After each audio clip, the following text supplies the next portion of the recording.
दोस्तों ये है जापान का प्रसिद्ध फ्लोटिंग एयरपोर्ट जो अपनी खूबसूरती और मनमोहक दृश्य के लिए जाना जाता है। पर दोस्तों देखने में ये जितना मनमोहक है, इसके पीछे की सच्चाई जानकर शायद आपको उतना अच्छा न लगे, क्योंकि जापान की सरकार ने इसे एक असफल प्रोजेक्ट की श्रेणी में डाल दिया है। अब आपके मन में सवाल उठ रहे होंगे कि इसे बनाने में अच्छा खासा पैसा खर्च हुआ होगा और उसके अलावा ये देखने में भी काफी सुंदर और आश्चर्यचकित करने वाला है, पर इसके बावजूद इसे असफल प्रोजेक्ट क्यों करार दिया गया?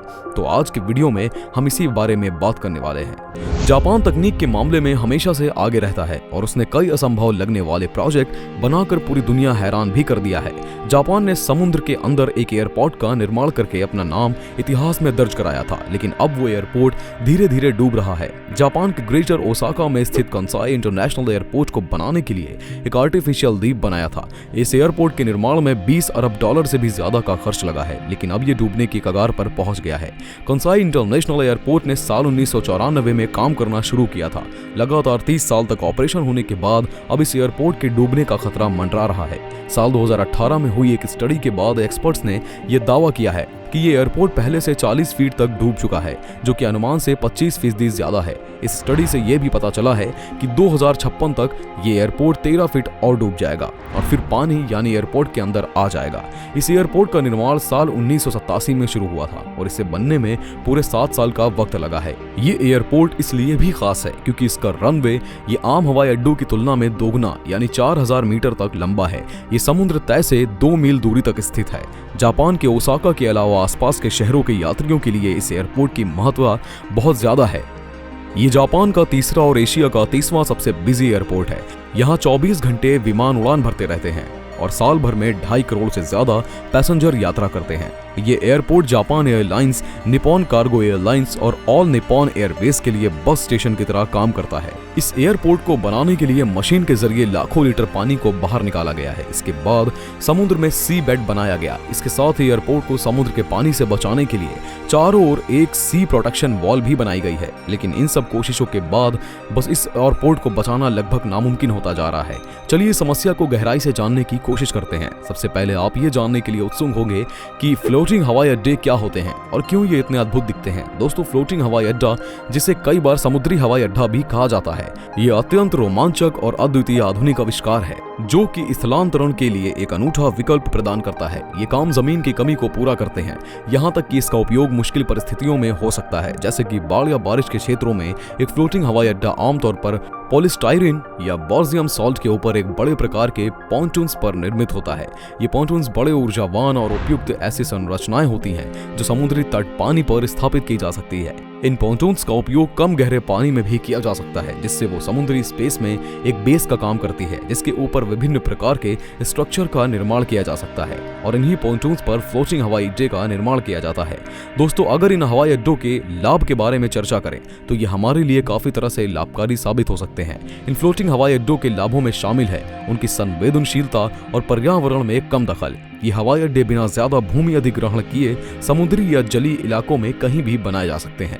इस कारण से इनका उपयोग प्राकृतिक संसाधनों के संरक्षण हेतु भी किया जा सकता है। वहीं खूबसूरती के लिहाज से देखा जाए तो इनका कोई सानी नहीं है। ये देखने में बेहद ही खूबसूरत होते हैं। इस प्रकार टूरिज्म की दृष्टि से भी इनका उपयोग काफी अच्छा साबित होता है।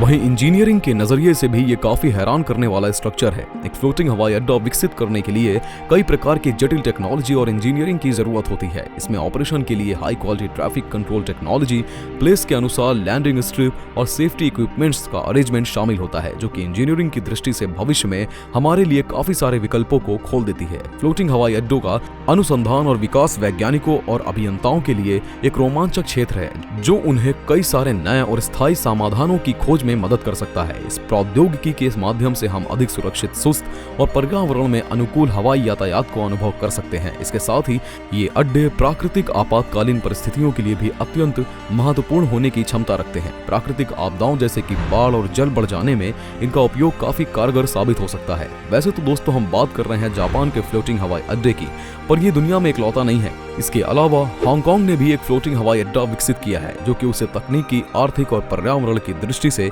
काफी सारे विकल्प प्रदान करता है।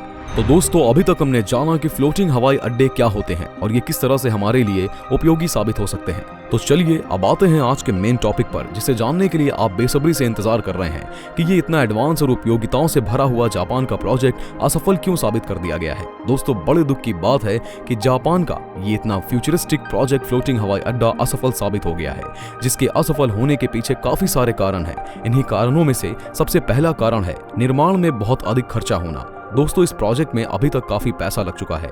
जितना इसके बनने के पूर्व अनुमान लगाया गया था उससे काफी अधिक पैसे का खर्च इस प्रोजेक्ट पर हो चुका है, जो कि वित्तीय दृष्टि से इसे काफी खर्चीला प्रोजेक्ट बना देता है। इसके अलावा जापान के इस फ्लोटिंग हवाई अड्डों के संचालन में अन्य भी कई समस्याएं थी। उनमें से एक बड़ी समस्या थी सुरक्षा की। फ्लोटिंग हवाई अड्डे बहुत ही चुनौतीपूर्ण और अनियंत्रित हो सकते हैं, खासकर जब बड़ी प्राकृतिक आपदा की संभावना होती हो, जैसे कि तूफान या भूकंप। क्या इसे फिक्स किया जा सकता है? पर अब सवाल ये आ जाता है कि क्या जापान के फ्लोटिंग हवाई अड्डे को फिक्स करके इसमें कुछ सुधार लाया जा सकता है? दोस्तों यहाँ पर हमें एक सच्चाई को स्वीकार करना पड़ेगा कि इसे फिक्स करना बहुत ही मुश्किल काम है, जिसमें पहली बाधा तो ये है कि इसकी लागत बहुत ज्यादा होगी। फ्लोटिंग हवाई अड्डे को ठीक करने के लिए नई तकनीकों की आवश्यकता होगी और ये बहुत महंगा होगा। दूसरी बात, इस प्रोजेक्ट में काफी अच्छा खासा पैसा खर्च हो चुका है और अगर इसे ठीक करने के लिए और पैसा लगाया गया तो जापान की जनता इसके लिए सहमत नहीं होगी और जापान की सरकार को काफी आलोचनाओं और गुस्से का सामना करना पड़ सकता है। तो इस नजरिए से भी ये प्रोजेक्ट निकट भविष्य में फिक्स होता नहीं दिख रहा है। दोस्तों अंत में हम यही कह सकते हैं कि जापान के फ्लोटिंग हवाई अड्डे के प्रोजेक्ट की असफलता के बावजूद ये आविष्कार नई दिशाओं की ओर एक महत्वपूर्ण कदम था। ये जापान के तकनीकी और नौकायन को बढ़ावा देता है और भविष्य को लेकर भी इस प्रोजेक्ट में आने वाली चुनौतियों को उजागर करता है। जापान से लेकर पूरी दुनिया को इससे सीखने की जरूरत है कि किसी प्रोजेक्ट को किस प्रकार की गड़बड़ी, वित्तीय संकट और तकनीकी आदि समस्याओं का सामना करना पड़ सकता है, जैसा कि जापान के इस फ्लोटिंग हवाई अड्डे ने किया। और इसके अलावा हम ये भी कह सकते हैं कि जापान की सरकार को इस पर और ध्यान देने की आवश्यकता थी और इन सब के अलावा इस प्रोजेक्ट को जिन तकनीकी समस्याओं का सामना करना पड़ा उसे लेकर भी भविष्य में सुधार की आवश्यकता है। तो दोस्तों कैसा लगा आपको हमारा ये वीडियो, जो कि हमने बड़ी ही मेहनत से आपके लिए तैयार किया है? तो इस वीडियो पर अपना प्यार बरसाना बिल्कुल भी ना भूलें। इसे लाइक करें, दोस्तों के साथ शेयर करें और कमेंट में भी वीडियो के बारे में अपनी राय देना बिल्कुल ना भूलें। हम आपसे मिलते हैं किसी नई वीडियो में, तब तक के लिए धन्यवाद।